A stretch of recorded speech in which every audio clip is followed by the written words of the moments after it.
Hello दोस्तों, जय श्री कृष्णा। सबसे बेस्ट कहानियों में आप सभी का बहुत बहुत स्वागत है। आगे बढ़ने से पहले अगर आपको ये कहानी पसंद आए तो प्लीज़ वीडियो को लाइक करें, शेयर करें और सब्सक्राइब करना तो बिल्कुल ना भूलें। तो चलिए बिना देर किए कहानी की शुरुआत करते हैं। ऋषि को 14 साल की उम्र में ही प्यार हो गया था। ऋषि उस समय 8वीं क्लास में था। उम्र कम थी, लेकिन मॉडर्न ज़माने में लोग इसी उम्र में प्यार कर बैठते हैं। ऋषि का ये पहला प्यार उसकी क्लास में पढ़ने वाली लड़की नीलम के साथ था। नीलम अमीर घराने की लड़की थी। उम्र यही कोई 13-14 साल की होगी और दिखने में बला की खूबसूरत थी। नीलम के पापा का प्रॉपर्टी डीलिंग का काम था। अच्छे पैसे वाले लोग थे।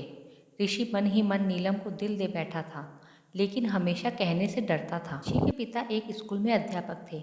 उनका परिवार भी सामान्य ही था, इसलिए डर से ऋषि कभी प्यार का इजहार नहीं करता था।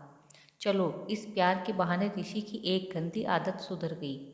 ऋषि आए दिन स्कूल ना जाने के नए नए बहाने बनाता था, लेकिन आजकल टाइम से तैयार होकर चुपचाप स्कूल चला जाता था। माँ बाप सोचते बच्चा सुधर गया है, लेकिन बेटे का दिल तो कहीं और ही अटक चुका था। समय ऐसे ही बीतता गया, लेकिन ऋषि की कभी प्यार का इजहार करने की हिम्मत नहीं हुई। बस चोरी छिपे ही नीलम को देखा करता था। हाँ, कभी कभी उन दोनों में बात भी होती थी, लेकिन पढ़ाई के टॉपिक पर ही। ऋषि दिल की बात ना कह पाया। समय गुजरा, 8वीं पास की, 9वीं पास की, अब 10वीं पास कर चुके थे, लेकिन चाहत अभी भी दिल में दबी हुई थी। आज स्कूल का अंतिम दिन था। ऋषि मन ही मन उदास था कि शायद अब नीलम को शायद ही देख पाऊंगा, क्योंकि ऋषि के पिता की इच्छा थी कि 10वीं के बाद बेटे को बड़े शहर में पढ़ने भेजे। स्कूल के अंतिम दिन सारे दोस्त एक दूसरे से प्यार से गले मिल रहे थे, अपनी यादें शेयर कर रहे थे। नीलम भी अपनी फ्रेंड्स के साथ काफ़ी खुश थी आज। सब एंजॉय कर रहे थे, लेकिन अंतिम दिन जो था, लेकिन ऋषि की आंखों में आंसू थे।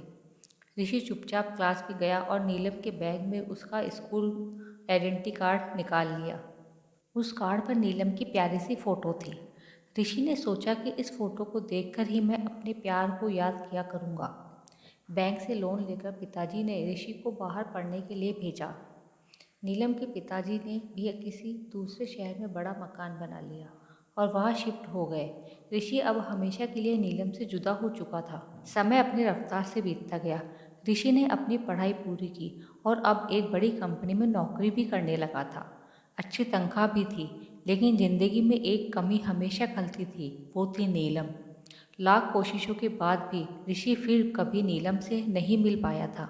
घर वालों ने ऋषि की शादी एक सुंदर लड़की से कर दी और संयोग से उस लड़की का नाम भी नीलम ही था। ऋषि जब भी अपनी पत्नी को नीलम नाम से पुकारता, उसके दिल की धड़कन तेज हो उठती थी। आंखों के आगे बचपन की तस्वीरें उभर आया करती थी। पत्नी को उसने कभी इस बात का एहसास न होने दिया था, लेकिन आज भी नीलम से सच्चा प्यार करता था। एक दिन ऋषि कुछ फाइल्स तलाश कर रहा था कि अचानक उसे नीलम का वो बचपन का आइडेंटिटी कार्ड मिल गया।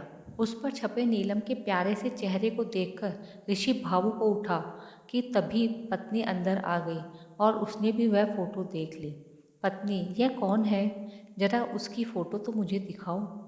ऋषि, अरे कुछ नहीं, ये ऐसे ही बचपन में दोस्त थी। पत्नी, अरे यह तो मेरी ही फोटो है, ये मेरा बचपन का फोटो है। देखो, ये लिखा सरस्वती कॉन्वेंट स्कूल, यहीं तो पढ़ती थी मैं। ऋषि यह सुनकर खुशी से पागल सा हो गया। क्या है, तुम्हारी फोटो है? मैं इस लड़की से बचपन से बहुत प्यार करता हूँ। नीलम ने अब ऋषि को अपनी पर्सनल डायरी दिखाई, जहाँ नीलम की कई बचपन की फोटो लगी थी। ऋषि की पत्नी वास्तव में वही नीलम थी जिसे वह बचपन से बहुत प्यार करता था। नीलम ने ऋषि के आंसू पोंछे और प्यार से गले लगा लिया, क्योंकि वह आज से नहीं बल्कि बचपन से ही उसको चाहने वाला था। ऋषि बार बार भगवान का शुक्रिया अदा कर रहा था।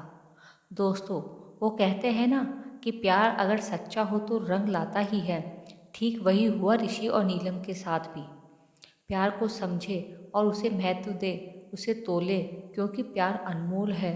जो लोग सच्चा प्यार करते हैं वो लोग उस प्यार को आखिरी दम तक निभाते भी है। उन्हें अपने प्रेमी से प्यार के अलावा कुछ और पाने की इच्छा नहीं होती है। उनका प्यार और प्रेमी उनके लिए संसार की हर चीज़ से ज़्यादा कीमती होता है। इसलिए प्यार इंसान से करे, उसकी जायदाद से नहीं। तो दोस्तों, ये थी हमारी आज की कहानी।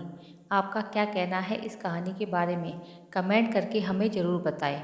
वीडियो को लाइक कर दीजिए और इसी तरह की कहानियाँ लगातार देखने के लिए चैनल को सब्सक्राइब करके घंटी को दबाकर ऑल पर सेट कर लीजिए, ताकि आने वाली वीडियो का नोटिफिकेशन आपके पास तुरंत पहुँचे।